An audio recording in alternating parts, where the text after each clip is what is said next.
Welcome to Project Life, a place where we share ideas and insights about what it's like to be human. Today I am joined by two people I am grateful to call friends. Very new relationships actually, but have seemed to go quite deep quite quickly, which is, refreshing. To my left, I've got Matt, and to his left, I've got Good Mack. save. Great save. No, I was thinking there's no way you're getting out of that. You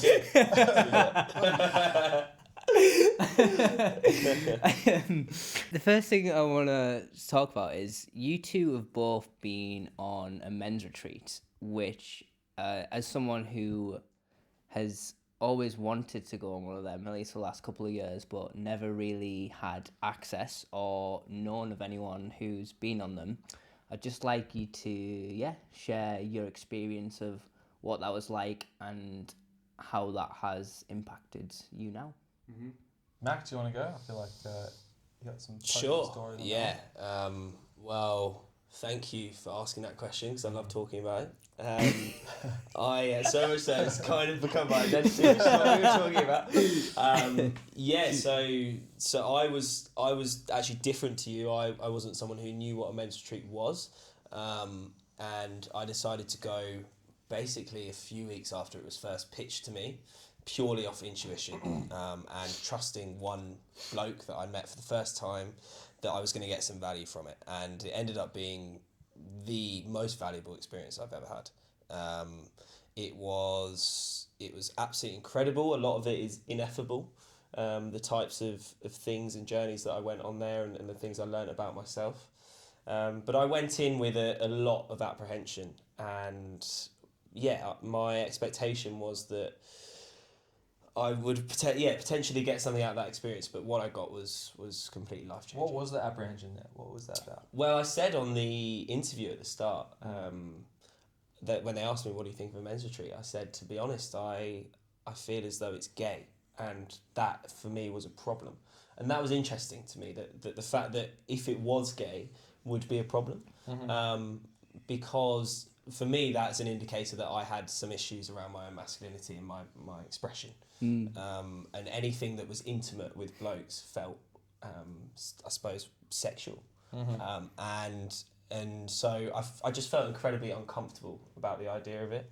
I went in with these real deep fears of judgment and shame, and I wanted to do things like podcasts and be creative, but something was stopping me, and it was something deeply embedded. It was a trauma or traumas that were unaddressed, and the different breath works they run, different workshops, the whole journey as a whole, the whole experience, the way it's structured, every single element of it was so deeply they really thought out. put a lot of time into how they organised what activities came after what, and even the talks about the experience after, I feel like is integral to the integration process, because you can I think we touched on this before, but you can have those experiences in isolation, and if there's no path of integration out from that, it can just remain as this little blip in your life, every single element of it was so deeply thought out, and it's based off the hero's journey, I believe, which is the idea that, and I don't know for sure, but essentially each person goes on a journey that they're the hero in the story, and on this journey they come across different challenges and different things that they have to battle, but ultimately they end up facing a dragon, and in the battle with the dragon they slay this dragon, and slaying the dragon, that's great, you've destroyed the dragon and you receive this treasure, but actually the main thing is how you're going to take that treasure home, how are you going to integrate what you've learned on this experience into your life, because it's all well and good, doing all these kind of like hippie, wow, this felt amazing, and then going home and feeling anxious and not being creative and not, making strides forward in your life. And seeing where you could be and then not knowing how to get back there. Exactly, that's what we were saying, and I actually think I would have felt incredibly anxious had they just kind of had this incredible experience for us and then not helped us integrate it. And hence why I'm now leaning into it so heavily, because I think it's important to me to be able to encourage people to also be able to do that who have been on that experience. And there's lots of, like, I made incredible friends, which is another element of it, is that you come out with like 20 best mates because you connect with them so deeply in such a short space of time. Again, it helps you connect with people deeply, quicker. There's just so many facets to it as to why it's incredible. And where else do you get the format, apart from a podcast maybe, where you get someone to listen to you for a block of time, like, and you get to talk and really divulge, get past all the bullshit that you might say at the first. Like, usually if I'm going on a rant or something, I'll get some trash out first, and then things will start. If someone has patience with me, then something, you know, deeper will come out. But to not have the space in day-to-day life is for them to provide that space, it was huge, because everyone's given you attention, and you've got a place where you can take your time and you can divulge what needs to be divulged, you know? Yeah, and they really hammer home this idea of actively listening, and it's actually something that I thought I was doing before, and I definitely wasn't until I went on this experience. Is the idea that when someone's speaking to you, don't think about what you're going to say until they've finished. And it's actually been this thing of wanting to, like, prove that I know the answers. Like, if you were speaking to me and then I catch something in that, I'm like, oh, I can respond to that bit. I'm going to say something on that. But actually, you lose the rest of what they're saying. Whereas on this experience, you're just sat fully present, listening to that person talk. And from that, you have way more deep and meaningful conversation. And they, again, it's part of the structure of that experience, how they really help you hone that skill of actively listening. And you can feel it. You can feel the people listening to you. It's quite rare, I find, for people to actively listen in day-to-day life. Like, you'll be halfway through sort of explaining something, and then people are just so excited to chime in. Like, Yeah, and I did it.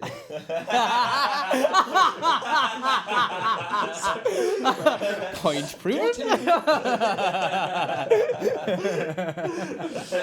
No, I was actually going to sing your praises, because, like, I only met you last weekend or something like that. Yeah. But there's something I noticed straight away from you, is that ability in you, and that it's such a simple thing to hold space for someone else, to give them your attention, and your attention is the most potent thing you can give someone. It's what everyone wants is attention. You know, it's what companies want is your attention. It's powerful, and it's just, I feel like, part of the ability to get out of your own way and your own, what you want to say and what you've got to you know, prop yourself up. If that all goes and you're just with the other person, it's just like, it's relationships can be built on fast forward, you know? It's crazy how easily it is when...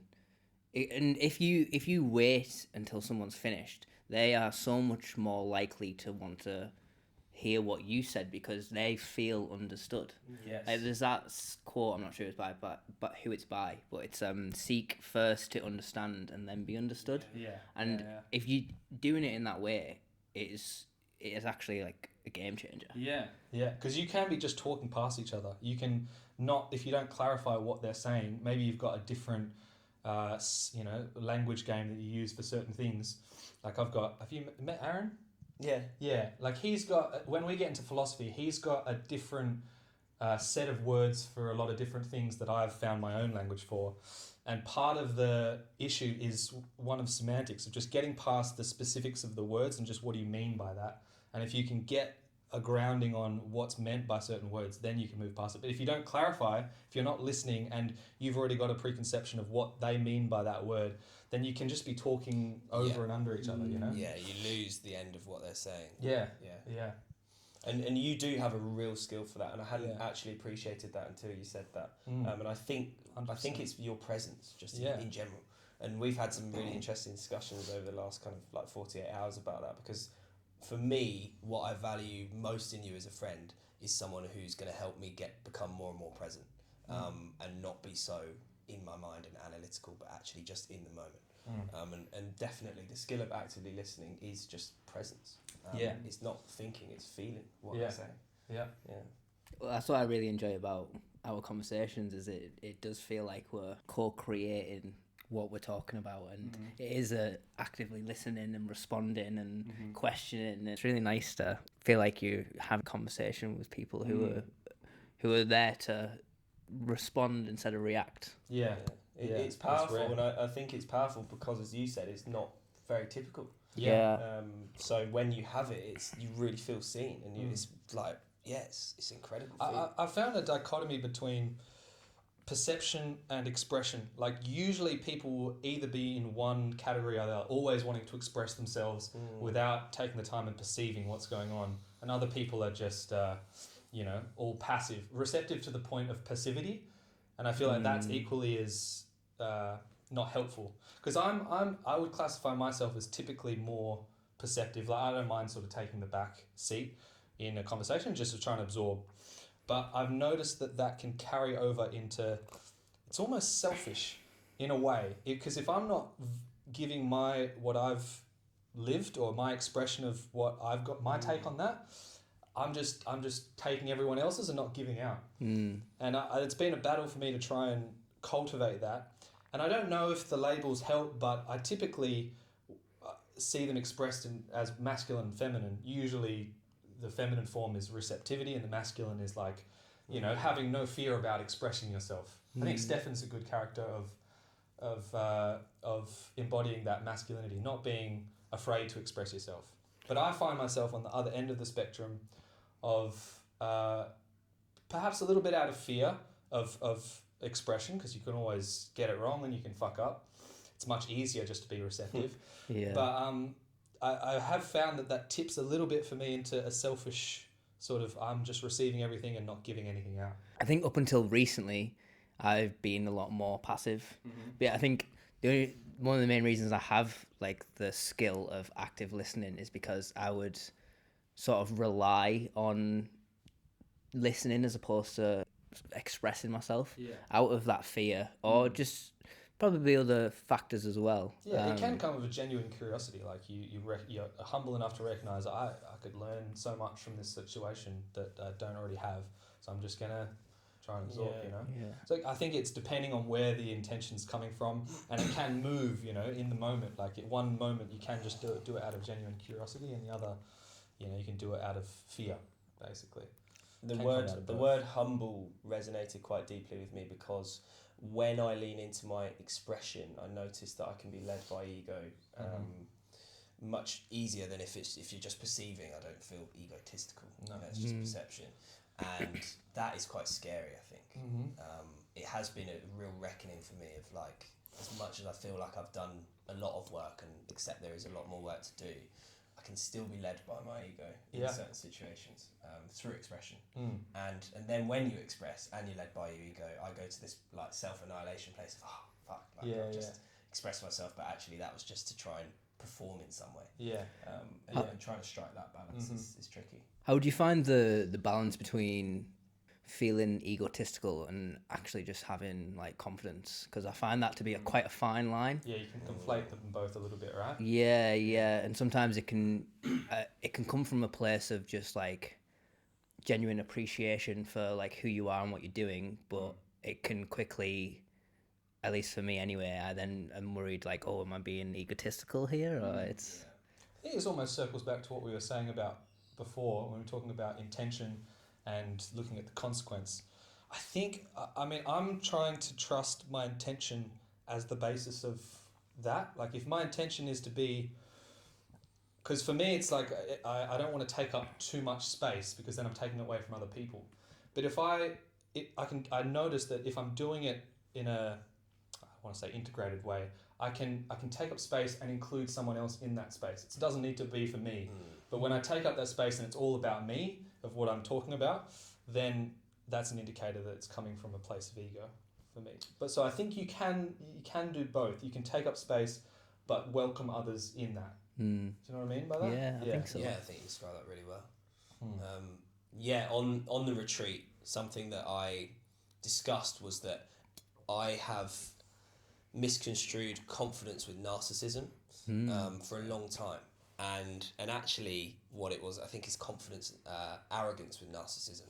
And basically it stopped me from being confident in my expression. Anything that was expressive felt narcissistic.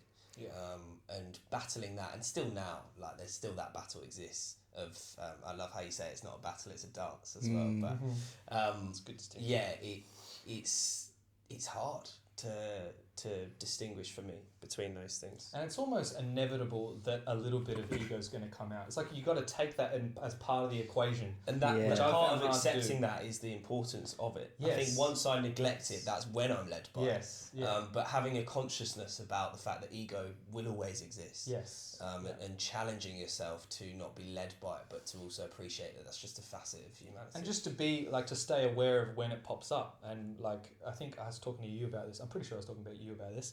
Of like the main thing is just knowing what the mechanism is of the ego and how to look at it when it comes up. If it goes under the radar, then there's a problem. But as long as you go, oh, okay, it's come up again, then you can try and do something with it. Yeah. You know? I don't actually think a little bit of ego is bad.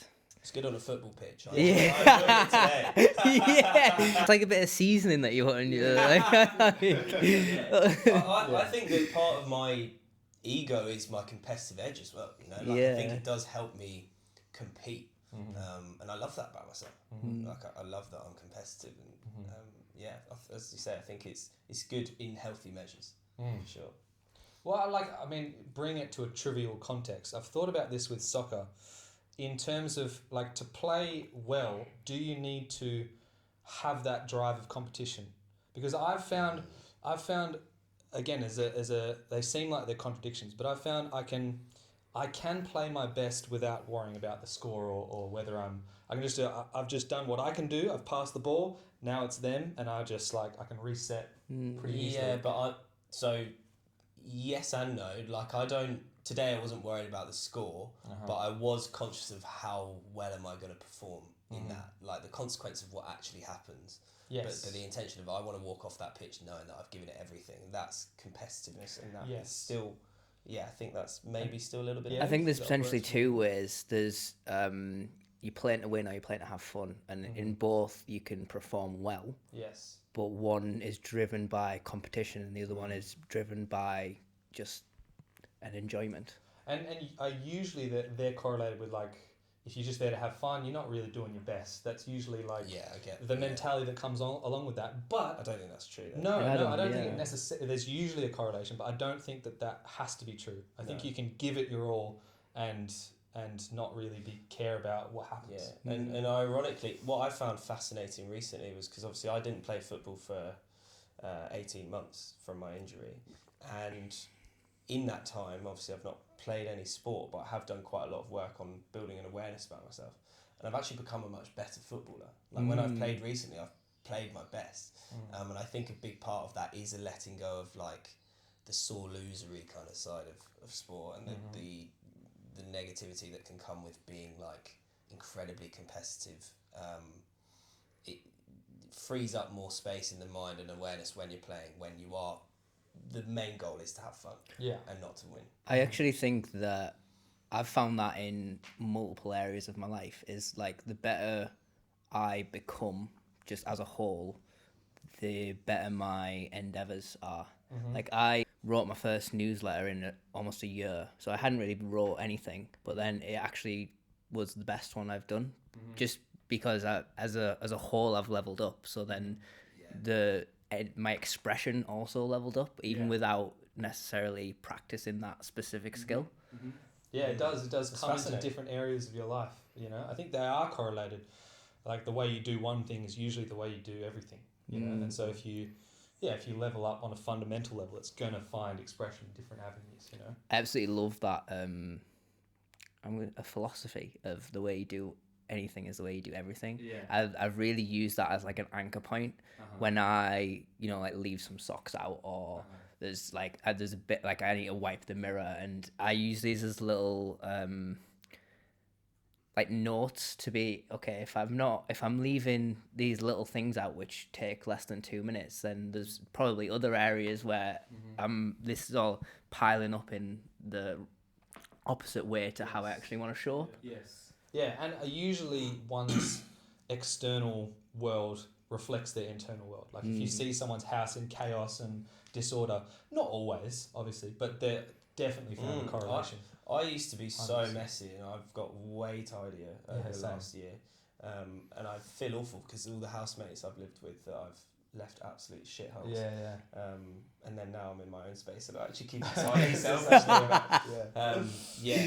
And I feel like I need to say this, Matt, because you used the word dichotomy earlier, and the first that was when I was like, when you first said that, the first chili what he's talking about. Literally, the question was, what does it mean to be a man? And we sat down, and it was with Ramon as well, who messaged me the other day. Did he? Yeah, and you were talking about the dichotomy between something. I can't even tell you what the point was, because once you said dichotomy, I stopped actively he was listening. head over heels. Yeah, I was. This guy's but it's such a great word to describe like parallels between things. Yeah. I love it. Yeah, I mean, just to kind of work from that, I've found a balance in everything.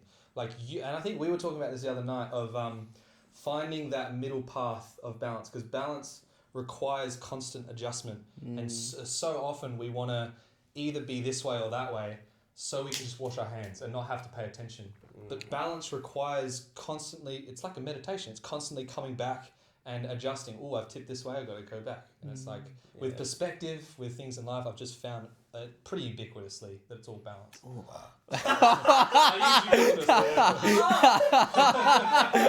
Say it again. Oh, we didn't even mention special guests. Yeah. Oh, yeah. He's not in. He's I'm not not sure he's in the probably in that shot. one. Oh, I don't know. He'll be in heads in there. You've got to just hold Simbra like. Did you see his Instagram? No. Because he posted a post of doing that. Yeah. With Simba. That's so funny. And something that is quite a big topic of discussion with Chili Willy's project fellas. Whenever I say Chili Willy's without context, I think it's. It sounds like a sex gang or something. Yeah, it sounds quite gay. So that's fine. It's like, what did you say? It sounds like Sounds quite gay. Exactly what he feared. but a lot of the topic of discussion, particularly over the last few months, has been actually centred around one book which I'm reading at the moment, which I always put the 4 in the wrong order, but I think it's King, Warrior, Magician, Lover. And one thing that happens is they're basically archetypes of men, and the confident king might actually be a bit narcissistic and two-faced, like I'm leading all of you, like I'm the bollocks, and then the really like self-doubting king would be like I don't want to do anything, like I'll just follow. And we oscillate between those kind of sides of the spectrum in an attempt to find a core and a balance. Yes. And I like this idea that you will always somewhat oscillate, but it's about how much can you limit that oscillation to be as close to the core. And I think at the source of that is remaining conscious, Yes. remaining aware. Like that's again, it's such a, I want to say easy thing to do, but it isn't something you do. It's like the opposite of doing. It's something you let go into, you know? Yeah.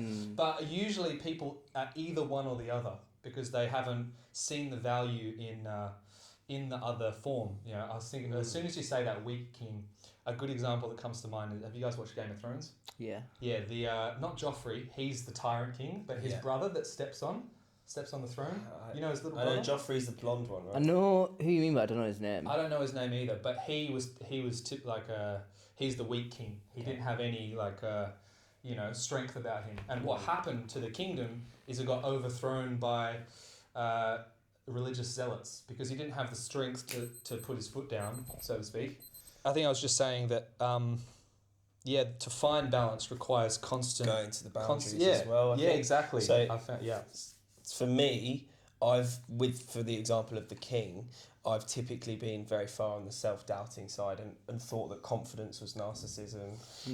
And so actually, somewhat unfortunately, it required a bit of going to the opposite side to really feel that side of the boundary. And then I did that, and then I annihilated myself a little bit. And this is what I'm saying, like you oscillate until you test those kind of sides less and less to find that core and that as long as you're trying to do it consciously and your intention is to find the core. Yes. Then I think naturally it's almost healthy to kind of express yourself through the other side for a bit to feel what that feels like. Yeah. That's what happened for me, and now I've done that, I kind of know, okay, like I don't want to be that far. And you got to feel the edges. I find exactly the same thing with students, weirdly enough. especially young kids, one of the first things they'll do is just like hit the top notes and hit the bottom notes and just like get the range of what they're working with, which I found actually pretty profound as a analogy of what you're talking about. You need to hear the extremes, you need to go all the way this way and all the way that way to really feel out the boundaries and then come to a center. Yeah, and did you want to say something? Go. Something that, again, is probably a further discussion about maybe creating narratives from childhood and whether that is maybe a little bit dangerous. But I understand my childhood as pretty unboundaried. My mum was like, and this is true actually, it's an objective truth, like she was not strict. I was always the one with the 18s first, I was always the one out latest. And having not had someone set boundaries for me, it's hard to then know that you can kind of feel opposite sides of the boundaries as well, I think. And so that's why that's also been quite important for me to be able to feel different boundaries and not just, I don't know. I totally agree with that. You touched on confidence earlier. What's it been like? Would you say that you feel confident now? And what's it been like to cultivate confidence in yourself? I feel quite confident now. A quiet confidence. I don't feel like I need to. I think there's a confidence in not needing to show it. I think I've got a it's not flamboyant. It's not like a typical sort of confident like alpha male type. But I feel like I've got a sort of a quiet confidence, I would say. Like you know who you are. Yeah. I don't need to prove it. And if if what I do shows itself, then people who have eyes will see it. And if not, then that's fine. Yeah, I'd agree with a lot of that, and what I would say is that confidence is not something you have and then you have it forever. Oh, no. And for me, I'm still fluctuating a lot of my confidence. There's moments where I feel it's visceral, like I feel confident, I feel like a man, I feel great. And then there's also moments of like real self-doubt, and again, that's kind of that oscillation between still finding out who I am and trying not to annihilate myself in recognition of parts of me that I'm not maybe necessarily comfortable with. But yeah, confidence is... to answer that as well, like there was a period of my time where I had no confidence. So I'm definitely typically way more confident than I used to be. But there's still a lot of room to grow into. And I think as well, there's people misconstrue confidence with being bravado and incredibly extroverted. You can be a confident introvert. And I'm trying to figure out where I sit amongst all of that. I like what you're saying before about the necessity of boundaries and how by the fact of it being a boundary, it is limiting. You're saying like in a parenting scenario, you're saying no to something, but because I was the same. I had two older brothers. And I felt like I had the most freedom out of them. Just maybe they just kind of go, let them do it. Third child, and so that tends to be the way that I'm a piano teacher, so that tends to be the way that I teach as well. And there is value in allowing someone the freedom to either make a mistake or fuck up or be rude, because you get a full sense of the person. If you set too many boundaries too early, then it's like pruning a plant too early. It's like you never get to see who they are yet. And so you by that fact, you're never dealing with the actual person. You're dealing with this sort of propped up, scared child. I find the same with relationships as well. Although you need to set boundaries, giving someone the freedom to kind of fully express who they are first is typically my way of operating. But I've seen the limitations of that, or where I should have set a boundary, or someone crossed the line with myself, and I haven't said anything because I've got this. I've just got a temperament of just like, I'll just allow it. It doesn't affect me too much, so I'm fine. But especially with a kid, like if I allow too much, they'll obviously go nuts, and they'll just like But even if I don't get disrespected, let's say a kid disrespects me, even if I don't feel disrespected, for their benefit, I need to set a boundary. Like it's not about, and I've had to change that with myself. It's like, it's not about me and the fact that you're affecting me. If you allow this, they're going to go out in the world and then get caught up against someone who doesn't allow that. That's what happened for my mum, is that she was thinking that she was doing it for, as a benefit, but it wasn't. And I've struggled to set boundaries in my relationships Same. because of that. So I've taken on that as well. Yeah. And yeah, there's like with everything, there's a healthy balance. Yeah. Relationships I've found are really tricky to navigate because there isn't really a set way to do them, and every relationship is so different, and I find that tricky as well to navigate what is okay and what isn't okay. Yeah, and you got to be adaptable, right? Which I feel like you've. I mean, correct me if I'm wrong, but I feel like you've got that adaptability with people. Like, would you say that you're a bit of a chameleon, like with people? Oh, like you can sort of 100%. figure out where they're at and sort of zone in. Yeah. That actually used to be a really unhealthy trait. Same. Because it was so. It was essentially just being an ultimate people pleaser. Yes. It was Yes. I'm gonna change myself to fit in with however you view things and do things, so that I'm accepted. Yeah. But now that's actually turned into like a really big strength where I can remain like consistent in who I am, but I can get more. I can increase certain aspects of like who I am that fit well with whoever I'm interacting with. Yes, yeah. I the way, because I resonate with that a lot, of that it being unhealthy to be like a chameleon of sorts, because you don't have the integrity. Like, that's a sacrificing. If it's done in an immature way, which it was when I was a teenager, I was very much like that. I could just sort of mold into different groups at the expense of who I was. But I feel like that in its integrated form is finding yourself in the other person. It's like Nice. it's not changing who you are, but it's, especially with kids are just such a good example. It's just like because I'm editing myself. I don't interact with a kid the same way I'd interact with you guys.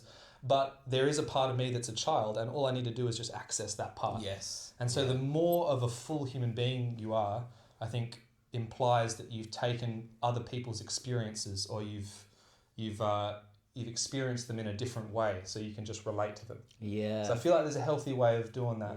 Definitely. Yeah, which I feel like you've got. But have you found difficulties with that in relationships, or?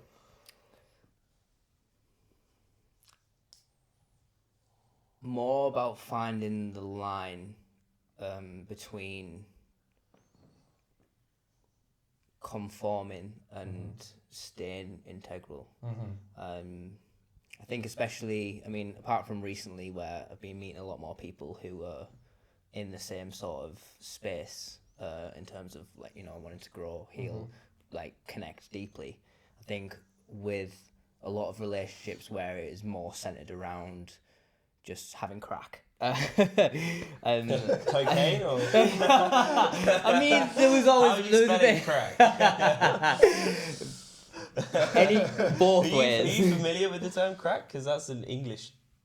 Crack. Yeah. But like, if good crack, like, is that? Did they use that in Australia? Good cocaine? Oh, exactly, okay. Yeah, so, Right. Like, if I have good crack with you, like, I have good conversation. It's like having a good time. I'm glad. Yeah. Thank you. Now we clarify that. You thought it really was. Yeah. People centered around just having a good time and not necessarily wanting to relate or discuss or do things that are more on the just differently. I found difficulty with that because that is where a lot of my interest and passion lies.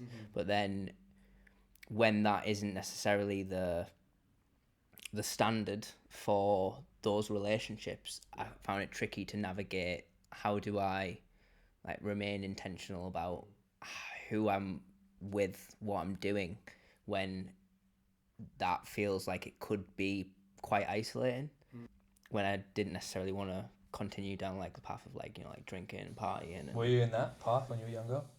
Yeah. Oh god. I was just telling Mack about this the other day, but at university there was probably about 2 to 3 weeks in that 3-year period where I didn't get high Okay. multiple times a day. High, I mean, sweet. Yeah, well, weed was the initiation. And then in third year, there was a period of maybe like a month where I was doing psychedelics like pretty regularly, just as a form of escapism because of circumstances. Yep. And yeah, that sort of left me in a bit of a pit. And then from there, it was like climbing out of it. But I have had a tendency to lean into any form of escapism, whether that be like watching YouTube videos, or like smoking weed, or when you were talking about boundaries before, being able to like set and respect those boundaries has been Just within yourself, you mean? yeah. I find that tough, man. I find that tough. Yeah. I resonate with that. I think it's the way you treat yourself in that regard is usually the way you treat other people. So I think by me not setting boundaries with other people usually infers, I'm not setting boundaries with myself.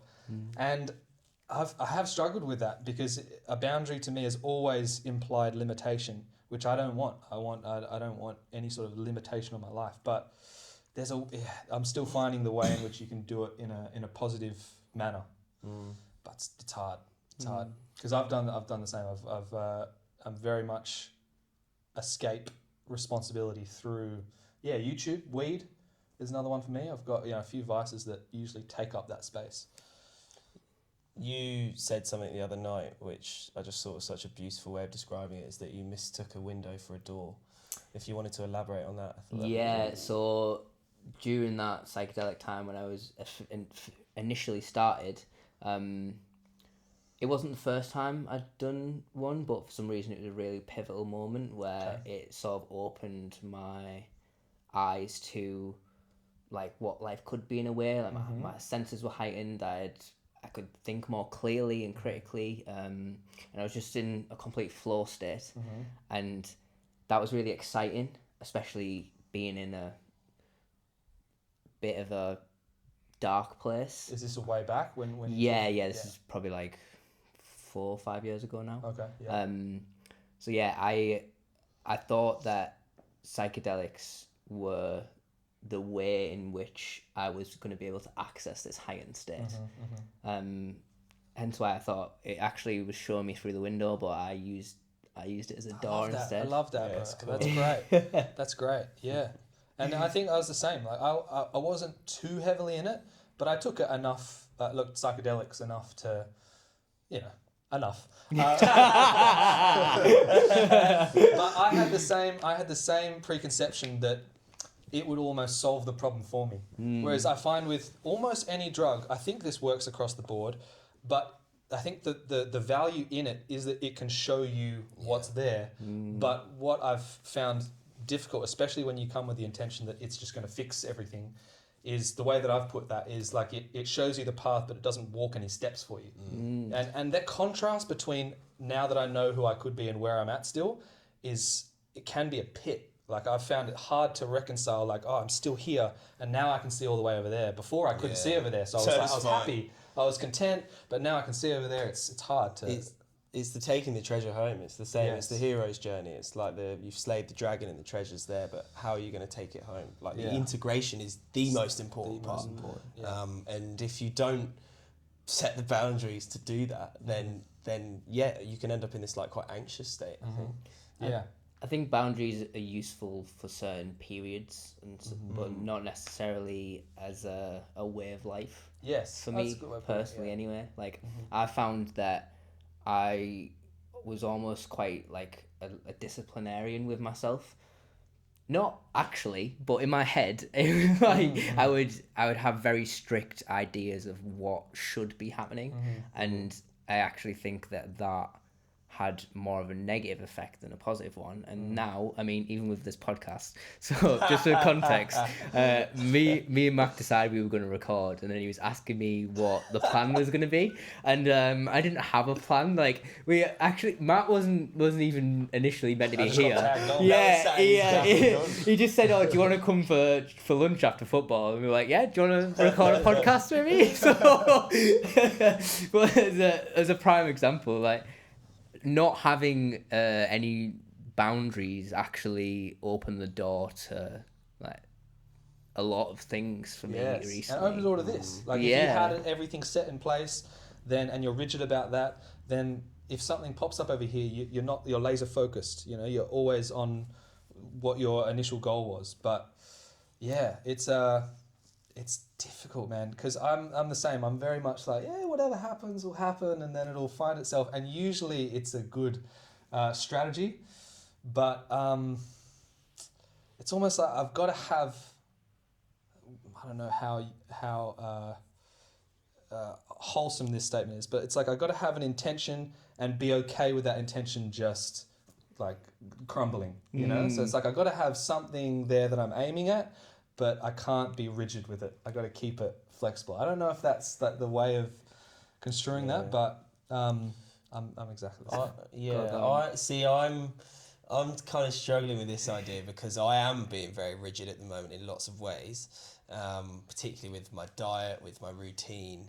And for me, I'm learning that having some rigidity around that gives me the platform to creatively express myself consistently, which is my intention. Yeah. And if I don't, so here's where I think there's some work to do. In my mind, if I don't do that, then the energy isn't going to be there to consistently do it as much as I want to. And so but it's not fixed. Like I know for a fact for the rest of my life, I'm not going to eat 3 chicken thighs and avocado for lunch every day. Do you know what I mean? But that is what I'm doing. This guy has the biggest steak, right? We bought like 2 steaks and we slapped it on the table, right? And then Mack pulls a steak out bigger than both of ours combined, like barely fit in the pan, didn't fit on the plate. Come on, you didn't fit it in the pan, it was like spilling over. And then he goes, I've had bigger. It sounded like I was flexing about that. Yeah. Holy shit, yeah. But I am very rigid about that at the moment. But it has, and you'll see, like I'm consistently creating. It's giving me the platform to do that, and also it's not something I've tried before to that extent. And again, it's that oscillation of okay, I'm going to try some rigidity around structure and routine, and why I laugh about this planning thing is that I was actually someone notorious for never planning. But what that left me with was quite an anxious state of not really having a lot of direction, and learning the benefits of planning has really grounded me. And so, my idea was that we would have a plan to do something, but if Matt comes along and says, let's record a podcast, fuck it, we'll scrap that, let's do the podcast. Like, it's not this rigidity around doing the plan. But the fact that you still had an aim. Yeah, the North Star and the direction. And I think that helps me be consistent. Yeah. And what I don't like the idea of is... losing the bigger picture as well of like you want to create here and you want to do meaningful things so you can connect with a lot of people, and maybe that's quite a consequentialist viewpoint, which is ironic to what I was saying earlier, but you do want this to I want my stuff to be as creative and connecting as possible, and I believe at the moment that part of the rigidity around my structure is how I set the foundations to be able to do that. Yeah, I think that's well said. There's 2 points I want to cover. First, you said about not losing the big picture. I think that is where I'm planning though. I'm not planning the details. Like my intention was to record a podcast, so that is the big picture. The details of what the topics are going to be about, those are things I just allow to come up as I follow that intention of the big picture of creating the podcast. Yeah. I actually don't know what my second point was going to be. I can't remember. Well, you absolutely rubbished what I said with your first, so we'll just go there. Yeah, I agree. And it's like, I think a good example is, let's say you had 7 a.m, I'm going to work out every day, and that was like a rigid thing. If you break your leg, then you're not going to rigidly stick to that. You've got to be adaptable a little bit. Now, I think I struggle or have struggled with being rigid. And it's almost a testament to, because I've always thought, I'm a pretty flexible human being, not in my body, but actually in my literally, yeah. But Can't touch his toes. but I'm not flexible enough to be rigid. which is what I've come to. Ooh, It's just like, okay. I can take lots of forms, but I can't stick to it. it's part of the It's like, okay, that I is can't part of claim to be flexibility. flexible if Yeah, I that's can't a be great rigid. point. It's a And good so point. because I have a little routine that I do, but I leave room for if I have a creative spark, I should be able to do this before I do my workout. But what I think the downside, or what I'm struggling with at the moment, is because sometimes my feelings can be unreliable. Like sometimes it can be out of a laziness or like, it's not too rigid, so I just won't do it, or whatever it is. And so that's the downfall, I feel like, of that way of doing it is feelings you can be fall into unreliable. excuses. I feel I do. Really easily. Easily. Really And easily. do you know what I've noticed as Bizarre. well? Since being incredibly rigid in lots of areas of my life, I've watched people limit themselves in their articulation. They'll say something, they're like, I can't do that, or how do you do that? I can't do that. And it's like, now knowing that how powerful that messaging is to what your expression ends up being. And I think there is a fear in that I've been like that, and now that I have this rigid structure and I am being like uber productive, there is a bit of unhealthiness as to the attachment to that. Like that's become my identity, and again it goes back to that thing of like I'm definitely holding on to identities a little bit too tightly, which. But it could be a part of the process. It is. Yeah, it is. I think it goes back to saying about the going to the boundaries. I think there's utility in going to the extreme in something, and then you use that as a point to pivot, but you wouldn't know to pivot until you go to an extreme where you're like, right, okay, maybe this it did serve me, but maybe I can morph this to serve me better. Without but it's hard to do that without reaching the end of that, without that experience. Yeah. And it's that oscillation. Like if you, exactly how you said. I don't need to say it again.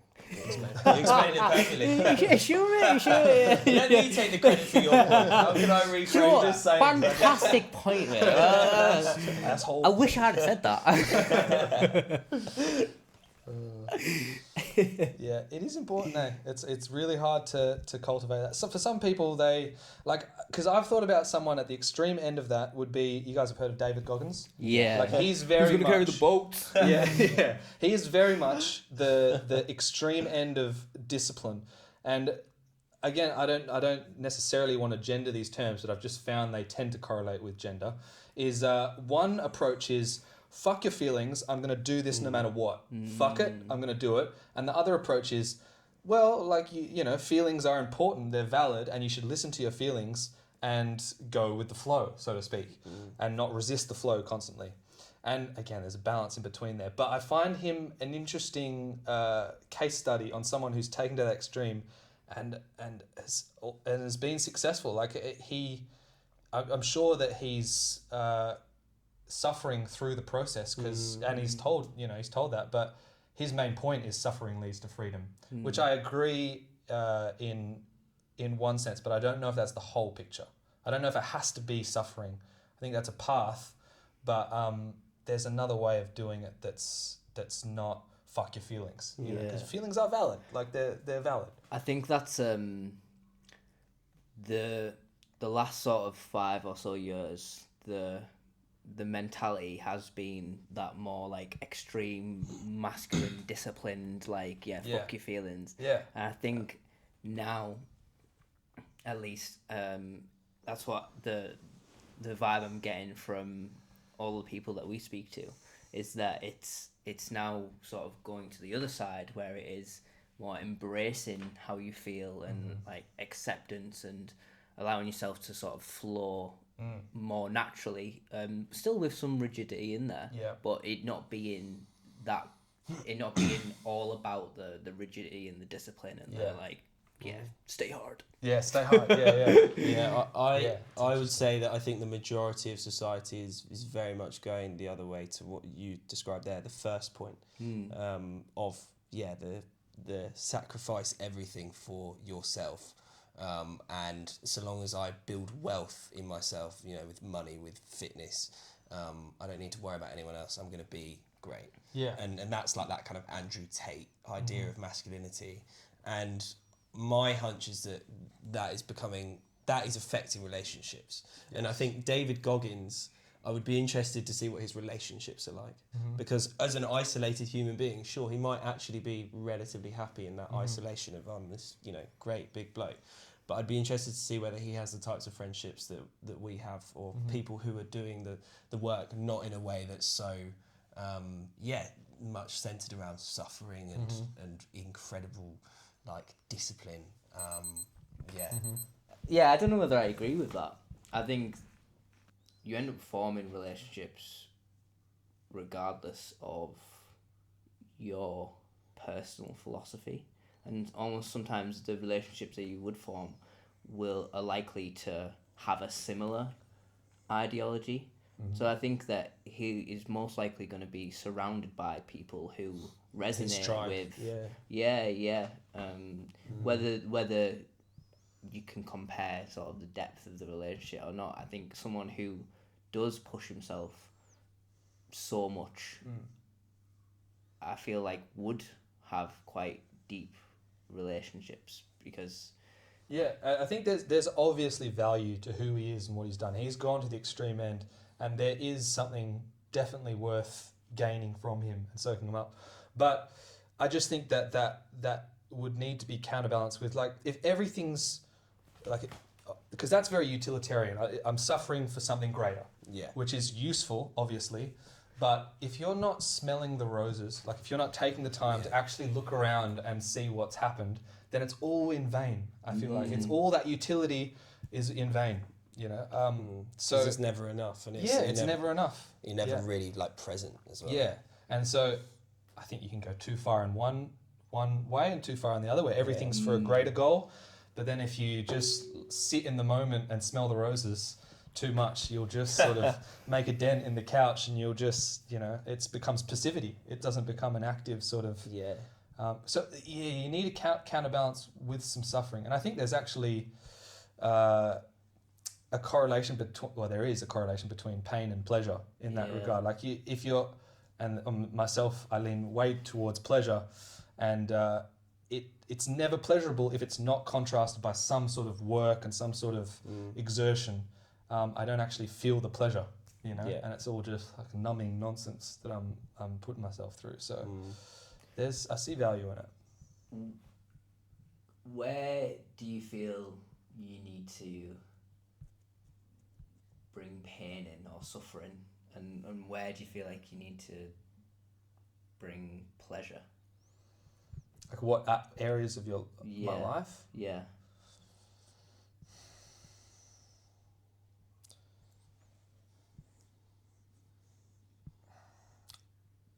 Yeah, I think I could definitely use some of David Goggins' energy there, because I do tend to fall into smelling the roses too often, and I like to do that. I think it's what it's for. Is this moment is the only thing that's really there ever. So you got to sniff around. But I think the place... You're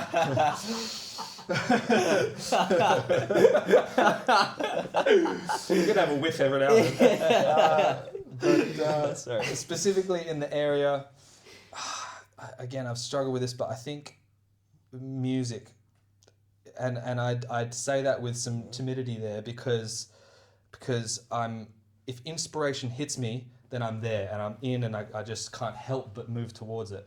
But on the days where I'm feeling demotivated, I need an initial push of discipline, and if I don't employ that, then I lose a day, and then I'll lose another day, and I lose another day, and I'm genuinely passionate about it. And I find if I can just move to the place where I'm doing something, then I've used the muscle of discipline, but I haven't overused it, because it's a resource heavy muscle. Like, it takes a lot of willpower to use discipline, and like you're saying with what you're doing, you're not really there is obviously some discipline to it, but you enjoy doing it, so it's just like you don't have to force yourself there, so it's all happening from a place of flow.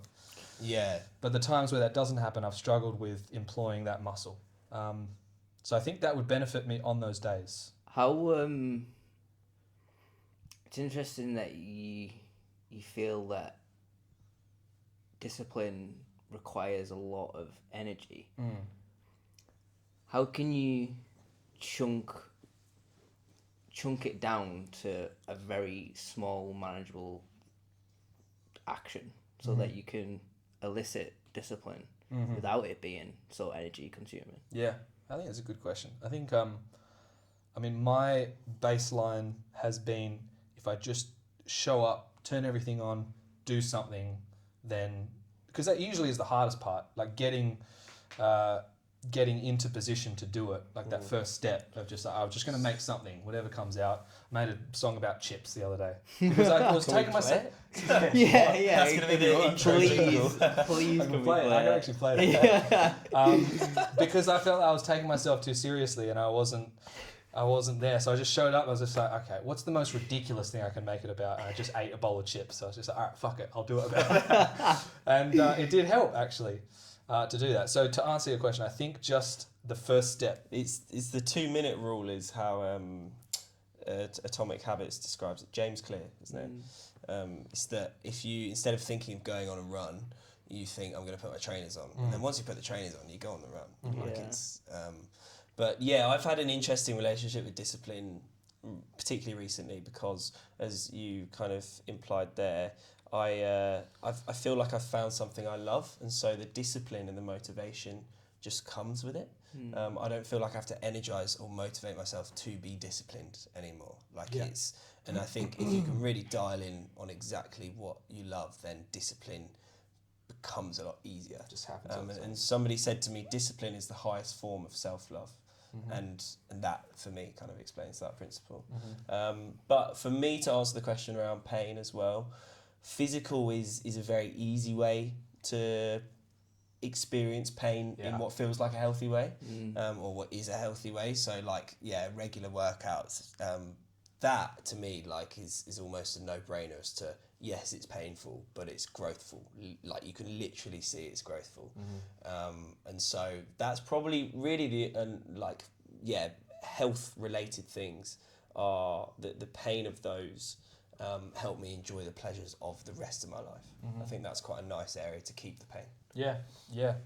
To just use it in your body, like to feel it in your body. Yeah. It's powerful. Yeah. It's meditation for me.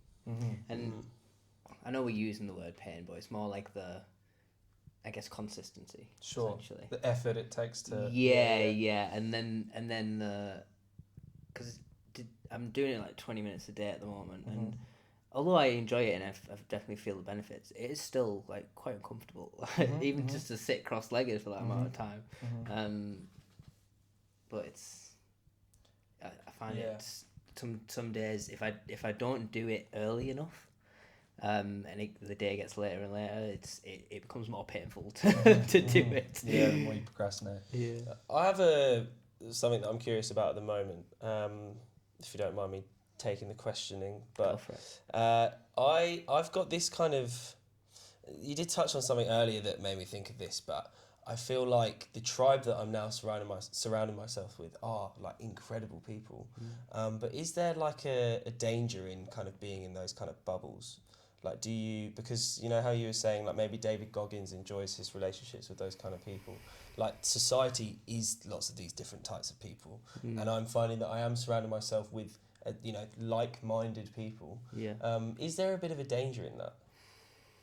I think that is dependent on the people that you surround yourself with, because at least from my personal experience, I think we're all like-minded in the sense that we're all committed to our personal growth and also in like connecting with people. But when it comes to like ideas, philosophies, ways of doing things, I find that if you're surrounded by people who are going to challenge you, then that is beneficial to be around those type of people. Like I would say our relationship is, I'll say something that you don't agree with, you'll bring it up, and vice versa. So we're like-minded in a certain sense, but doesn't mean we're like agreeable. Yeah, you've got the same orientation towards growth, but that doesn't necessarily mean you're going to align with every perspective or viewpoints and specific.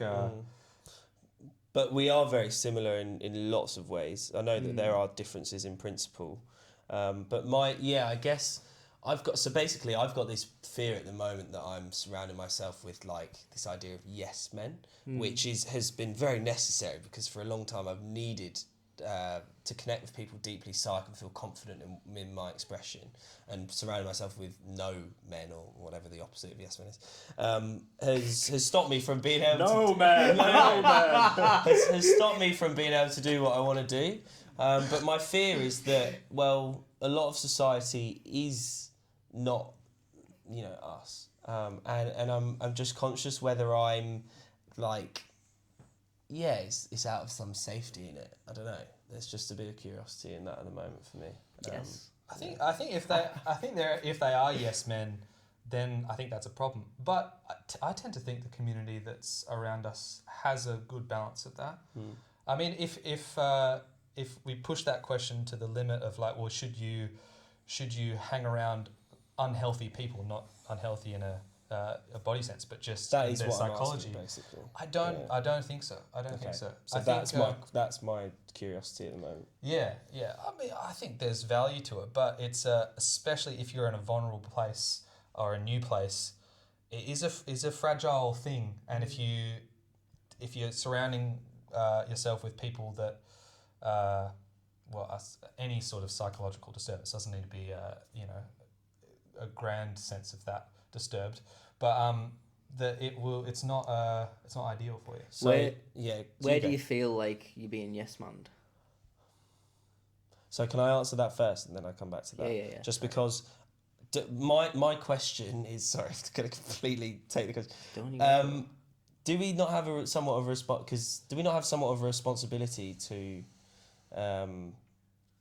connect with people who are going through things like that? Yes. Or is that, because for me, I think that I have an unhealthy function of needing to make other people feel special or seen, and maybe people who are unhealthy for me, and I'm trying to challenge this idea of whether there's actually a bit of a duty and responsibility to show up to those people, I get what you're saying. even if it takes away from my safety in some way, and whether that is a pursuit of growth for like humanity more so than just this like comfortableness. I don't know. I get where you're coming from now. I think I misconstrued your point earlier, but I think only if you're in the place to do it. I think I would still retain that if you're in a fragile spot, it's dangerous to muck about with those people. I've got a few friends that I'm thinking of now that I've tried to, because it's if you take that to its ultimatum, you just say,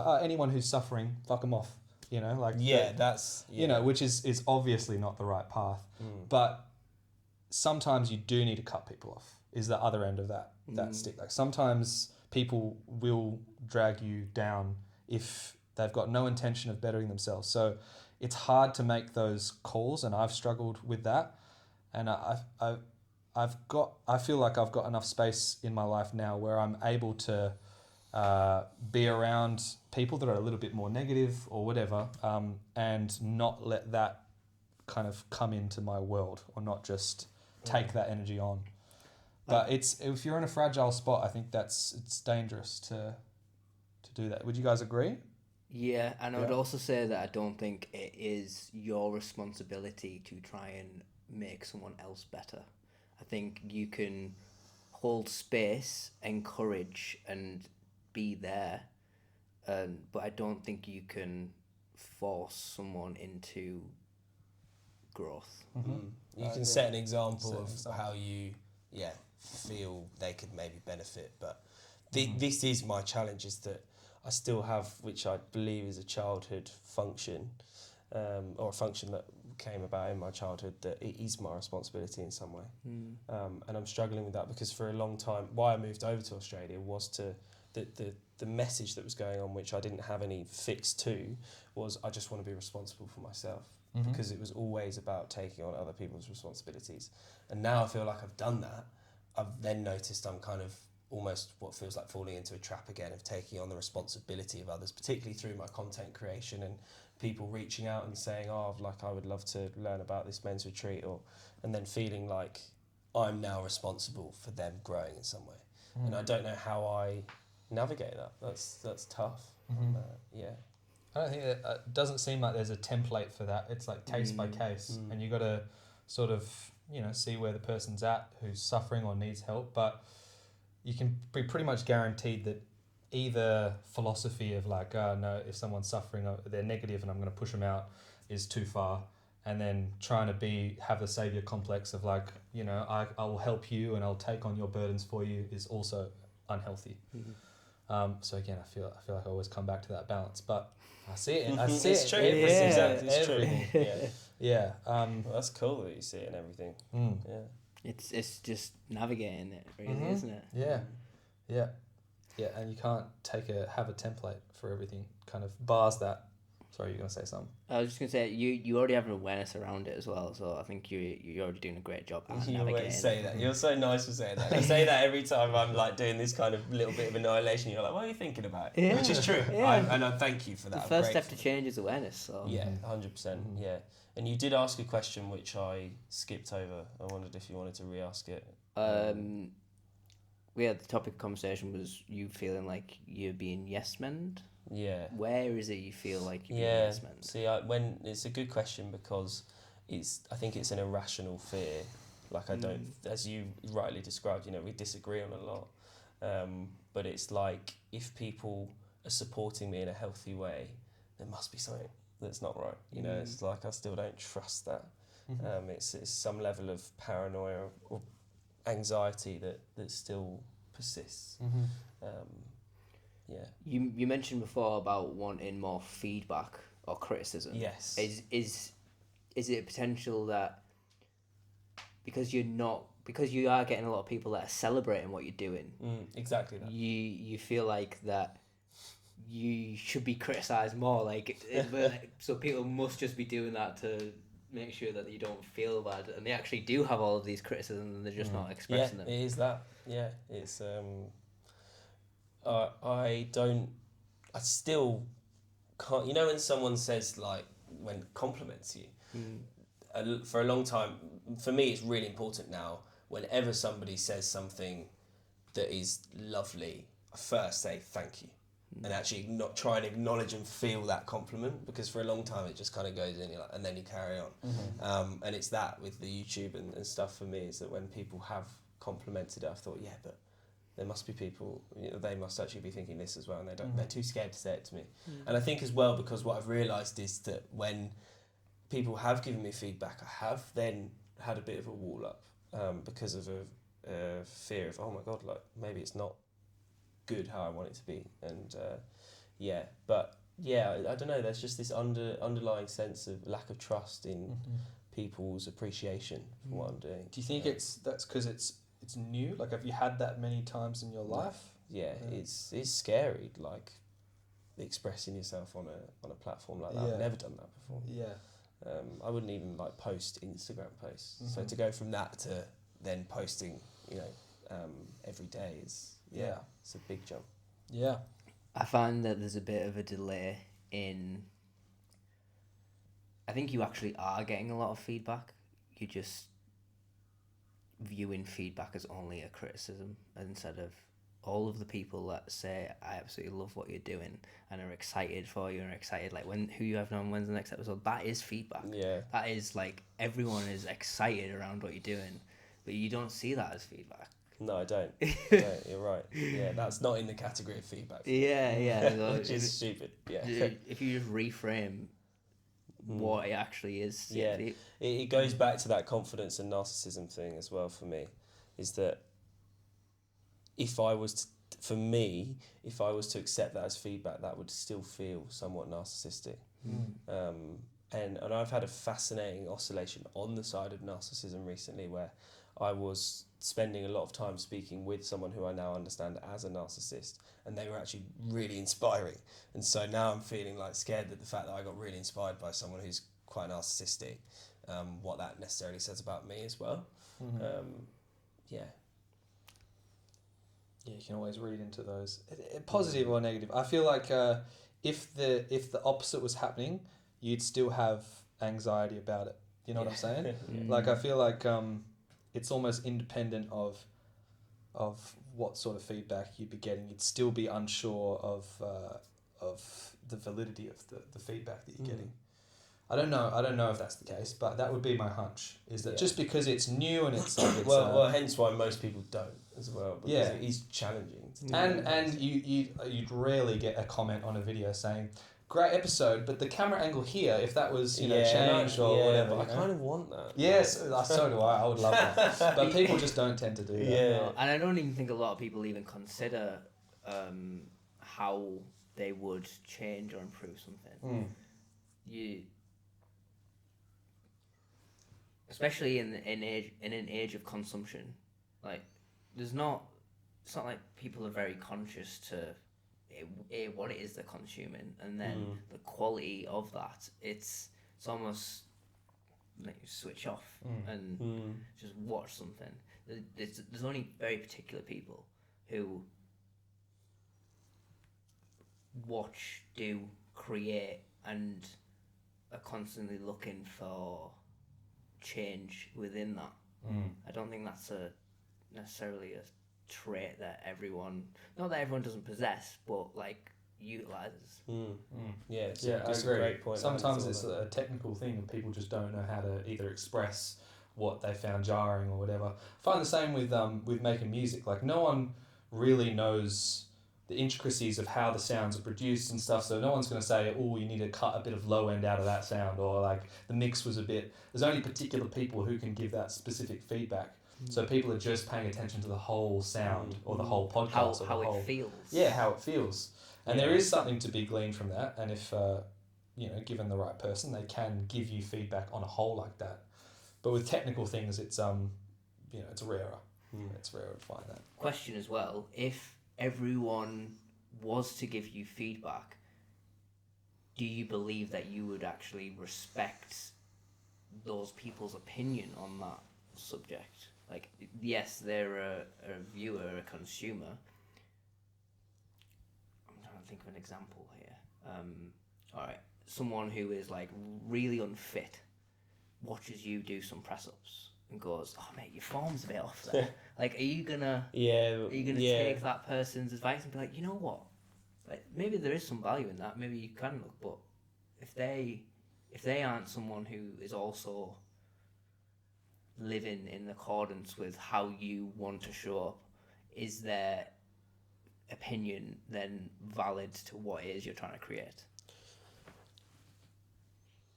Well, I still want it to connect with that person. Yeah. So yes would be my answer. But yeah, it's tricky. Again, it's like this, I'm trying to basically capture everyone. And ultimately you can't do that. So like it's a false philosophy on what I'm doing. And if you, I guess if you take that to the extreme and you get someone who's I don't know, first person comes to mind is Joe Rogan, who's got a massive platform, and he would get barrels of criticism and then people complimenting him on his stuff, and it would be impossible for him to pass out what's valuable feedback and what's not. And so especially being online, maybe if it's in person, you can get a better sense of where that criticism's coming from, whether it's a insecure place within them or whether it's like trying to help you grow. But online, it's so hard to try and take someone's opinion, especially if it's critical. Because you just don't know them. Or maybe you do, but it's just harder online to get the intention behind why they're saying it shining through. And I believe you said something earlier around allowing yourself to navigate it and trusting that whatever needs to happen will. You could apply that same philosophy towards your creation as well. Like you know best, and feeling the way through that, you're gonna come to what it is that you want to create.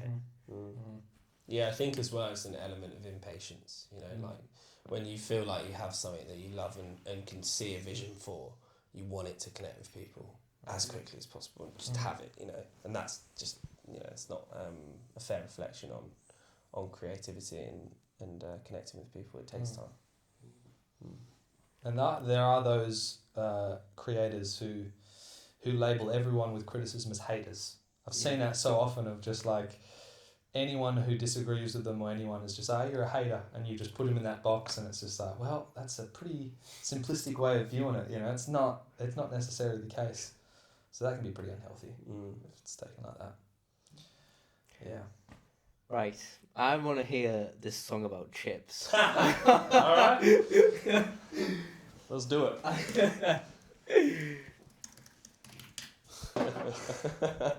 Also, I've been so jealous of you. Yeah, it's been so nice having Simba. Also, I was like, yeah, sick, I'll have the big mic. You haven't had to hold the mic. We conned you, mate. Like, We knew that was going to happen. Simba, you've got hands-free. What am I doing? We conned you. Yeah. It's the magician. Alright, check this out. I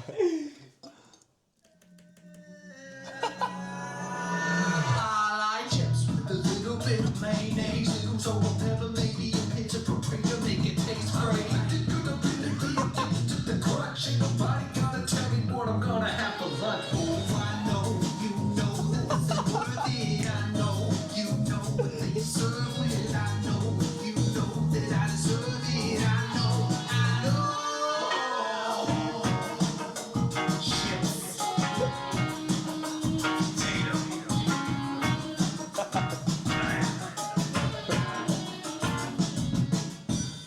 I had to get that out of my system.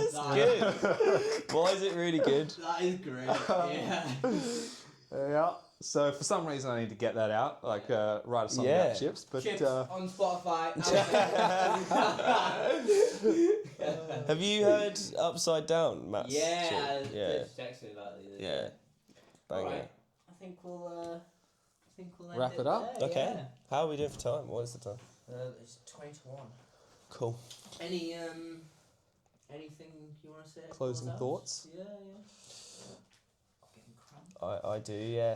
I want to apologise for not trusting your wanting to go with the flow of it, because I think we've had a pretty cool conversation, and yeah, you again, you're very much not a yes man for me. Like, you do challenge me on lots of things, and that's cool. So yeah. Yeah. I'm looking forward to getting to know you a bit more. Yeah, you got a great vibe about you, and I'm glad I could. Do this impromptu podcast. You know, Yeah. thanks for keeping that door open. And I will take the reins from here.